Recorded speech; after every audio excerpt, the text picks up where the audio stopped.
Olá, esse é o Expresso Sindimepa, um podcast do Sindicato dos Médicos do Pará, sobre atualidades e informações.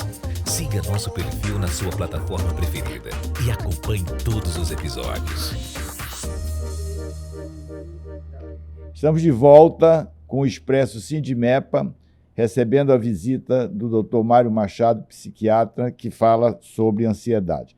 Mário, neste episódio eu queria que você nos falasse sobre a ansiedade patológica, as causas da ansiedade patológica. Certo. Bom, a causa psicológica é sempre conflitos. Coisas que eu estou vivendo em contraposição a coisas que eu gostaria de estar vivendo. Essa é a causa psicodinâmica. Mas nós temos uma causa puramente biológica. A sensação de alegria, de tranquilidade, ela é mediada a partir da função do neurotransmissor chamado serotonina. E nós temos circuitos serotoninérgicos dentro do cérebro da gente.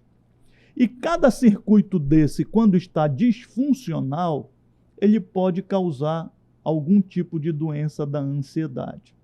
Então, por exemplo, todos os circuitos serotoninérgicos, eles nascem numa área do tronco encefálico chamados núcleos da RAF. O primeiro sai dos núcleos da RAF e vai para o córtex frontal. Quando nós temos uma disfunção serotoninérgica aí, a pessoa tem depressão. Depressão com característica ansiosa, porque tem depressão com característica melancólica, que tem uma implicação noradrenérgica. Essa depressão ansiosa tem uma característica serotoninérgica. A segunda é que sai dos núcleos da RAF e vai para as estruturas límbicas, que são as áreas do cérebro onde nós processamos as nossas emoções, principalmente a amígdala do córtex frontal e o hipocampo, que também guarda nossas memórias. Quando nós temos uma disfunção aí a pessoa pode ter transtorno de ansiedade generalizada, transtorno de pânico, estresse pós-traumático, fobias. Quando sai dos núcleos da RAF para o nosso hipotálamo, que é o que controla todo o nosso sistema nervoso simpático, então aí nós podemos ter anorexia, podemos ter bulimia, compulsão alimentar episódica.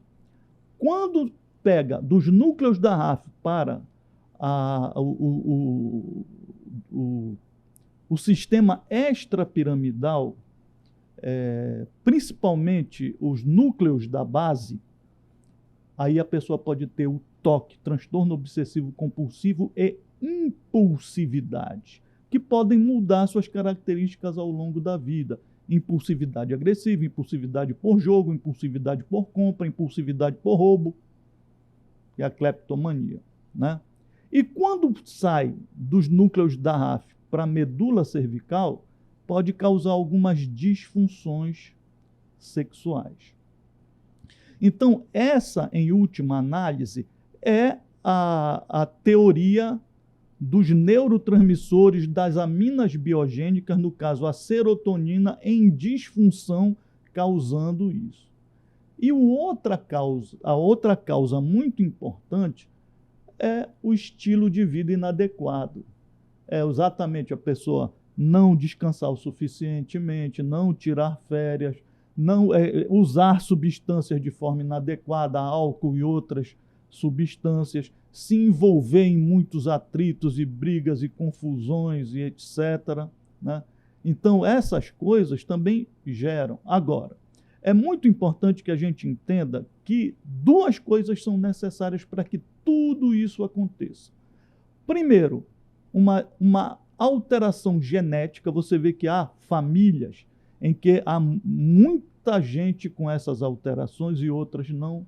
Você vê que há gente que passa por situações terríveis na vida e não desenvolve isso. Outras pessoas, por pequenas situações conflitivas, desenvolvem a ansiedade, né? Então, você tem que ter, primeiro, uma alteração genética e, segundo, fatores desencadeantes. que são provenientes do ambiente, né? Situações de conflito familiar, situações de trabalho, situações sociais. Você imagina uma pessoa que vive em briga com seu vizinho. Ou seja, eu vou chegar em casa e a ansiedade vai aumentar, porque o cachorro vai latir, porque ele vai botar o som alto, porque... Entendeu? O meu pai dizia, meu filho, às vezes é melhor você ter um conflito com o seu irmão, porque não mora com você, adultos, né? Mas são irmãos, vão acabar se entendendo, trocando beijos e abraços, do que com o vizinho, porque o vizinho você encontra todo dia, não é teu parente e, portanto, muito mais difícil a aproximação e a solução do problema. Então, em relação a vizinho, procure sempre ter uma relação amistosa. A política da boa vizinhança. Política da boa vizinhança. Mas, Mário, essas informações todas são muito úteis para todos nós, mas eu queria que você aprofundasse um pouquinho mais aquela história do telhado de vidro ou da juventude de cristal hoje. A gente tem visto muito comentário em relação a isso no dia a dia, no meio social, que a juventude hoje é a juventude de cristal. Qualquer coisa racha, quebra, etc. Nós, na nossa juventude, a época, né, era muito mais preparada para levar as cacetadas da vida, enfim, né? A começar do próprio bullying, por exemplo. Na minha infância, na minha juventude, antes disso, inclusive, não existia essa palavra bullying, ninguém sabia o que era isso. Era comum os apelidos entre colegas e a gente absorvia aquilo com natureza, com naturalidade. Quando um queria se revoltar, levava umas 2 ou 3 bolachas, ou dava umas 2 ou 3 bolachas, e no fim entendia que era assim mesmo, que não ia mudar, não adiantava ficar com raiva, porque o apelido, pelo contrário, quanto mais raiva, mais pegava o apelido.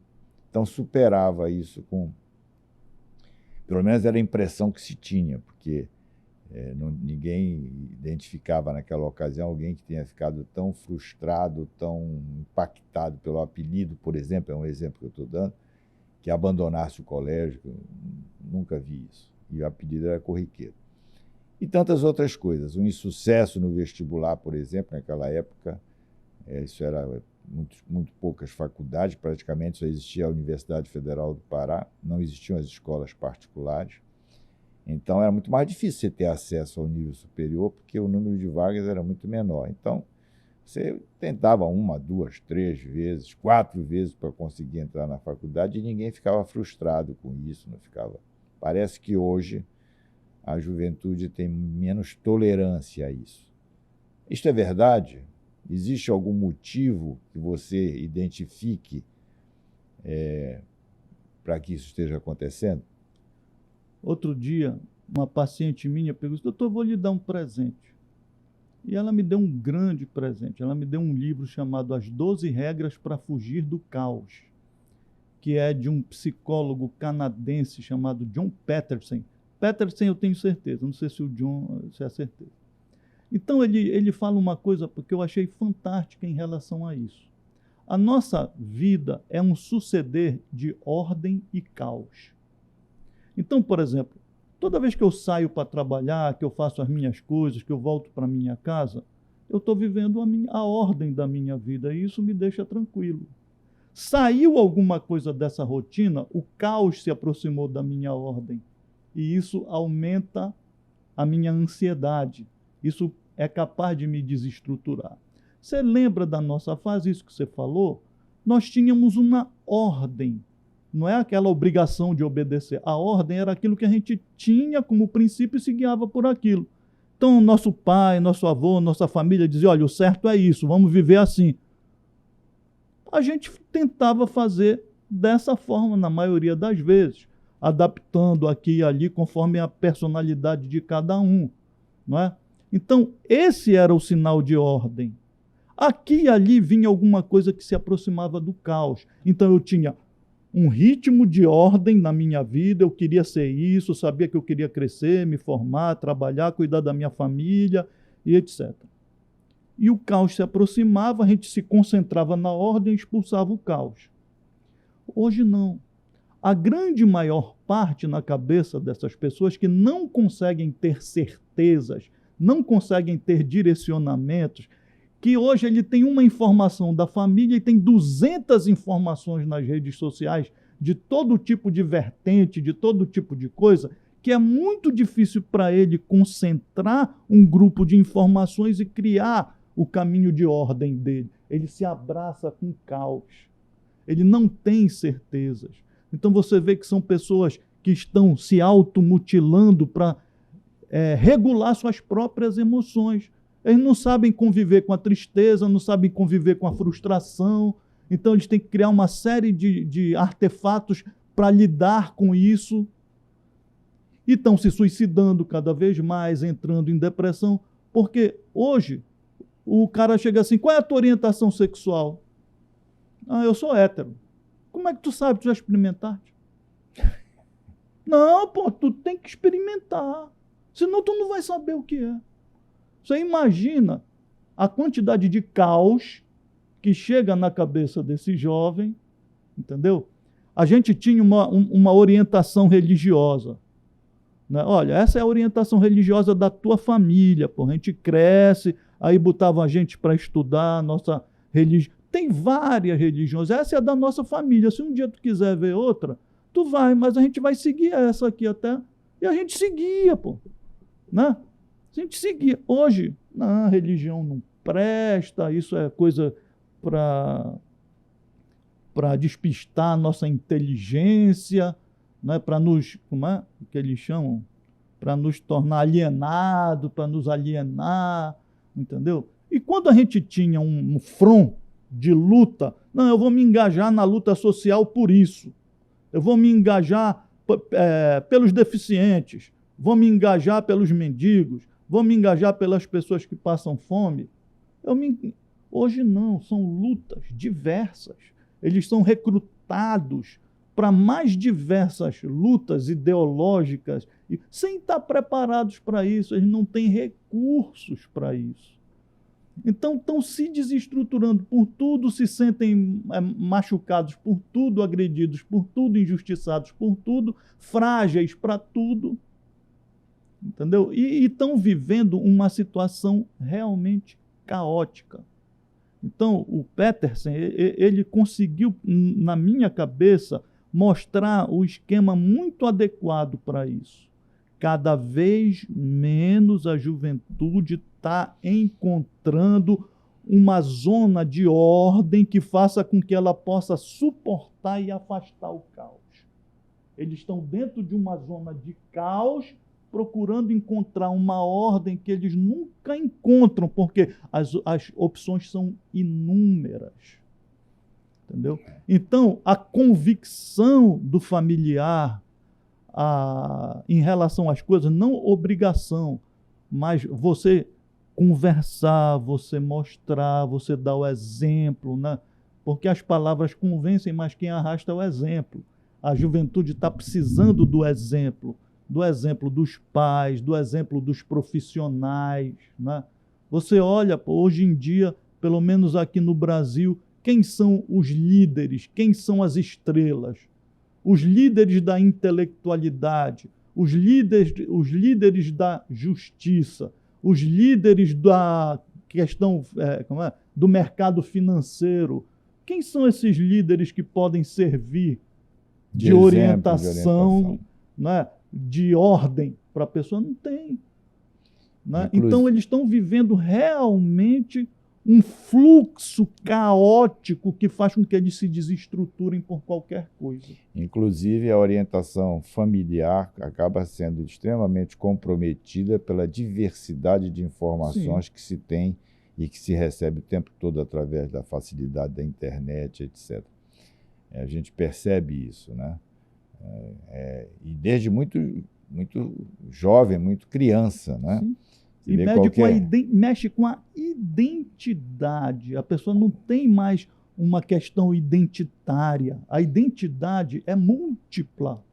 Qualquer criança hoje tem um telefone na mão, já sabe identificar lá o seu desenho animado, o seu programa de preferência, e tem esses influencers aí que emite opiniões, às vezes, totalmente diversas da orientação familiar e tal, e isso leva a conflitos, me parece, que impactam diretamente nessa formação.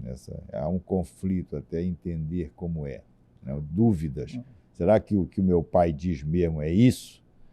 Porque aqui está dizendo o contrário. Né? A questão, por exemplo, que aí é uma preocupação minha, pessoal, da identidade sexual. Hoje existe uma corrente que diz que a criança só vai se identificar quando adolescente, vai saber. E não nasce nem homem, nem nasce mulher. Como não nasce homem? Nós somos da ciência, né? Nós somos médicos, estudamos ciência. E a ciência não mudou. Ou se nasce com a genética feminina ou masculina. Não existe nada diferente disso. Daí para frente é uma questão de hábitos e costumes que pode fazer com que as pessoas não se sintam bem com a sua sexualidade, com o sexo de origem, quando ele nasceu, etc., e queira passar por transformações. É outra história. A medicina, inclusive, tem tratamento para minimizar essas questões, né? Para corrigir essas questões, depois de um estudo, aí sim, inclusive da sua área, estudo psicológico e com psiquiátrico também, etc., para identificar, além da ciência, identificar bem a sua opção sexual para ajustá-la. Agora, dizer que não se nasce nem homem nem mulher, só vai saber depois, não. Aí eu não consigo. Eu digo não, quer dizer, o Wilson não consegue compreender isso. Né? Mas isso tudo, essa identificação é aquilo. Ela sofre uma série de influências. Né? E as influências que essa identificação da maioria está sofrendo são as influências atuais. Você vê qual é o meio artístico, você vê, né, a ideologia de gênero nas escolas. Né? E, olha, eu vi uma pessoa, uma frase outro dia de um pensador falando, dizendo assim: os influencers só existem por causa dos idiotas. Então, para cada um influencer, existem milhares de idiotas. E acaba, na maioria das vezes, sendo isso, né? Porque você vê que essas pessoas estão... O quanto que se valoriza a bobagem, essas pessoas estão enriquecendo com isso, dizendo cada vez coisas mais vazias, mais ambíguas, mais sem sentido, e são aplaudidos por conta disso. Então, isso realmente você imagina, uma pessoa que vai orientar a sua vida por conta de um artista, né, que não tem exemplo nenhum, a música é vazia, entendeu? Que não diz uma palavra conectada com a outra. Não acrescenta nada. Então, realmente, a situação é uma situação onde a gente tende a ver a ansiedade aumentando. A ansiedade e as repercussões. Por exemplo, a automutilação, a tentativa de suicídio, né? A dificuldade, a construção de personalidades deformadas, que são os transtornos de personalidade, que não tem remédio, tem terapia, mas não tem remédio. Aliás, também o índice de suicídio tem aumentado bastante. Nós vamos aprofundar um pouco essa conversa no 4º episódio dessa série com o Dr. Mário Machado. Reserve o cafezinho para que a gente possa acompanhar na última semana estes assuntos que estamos abordando.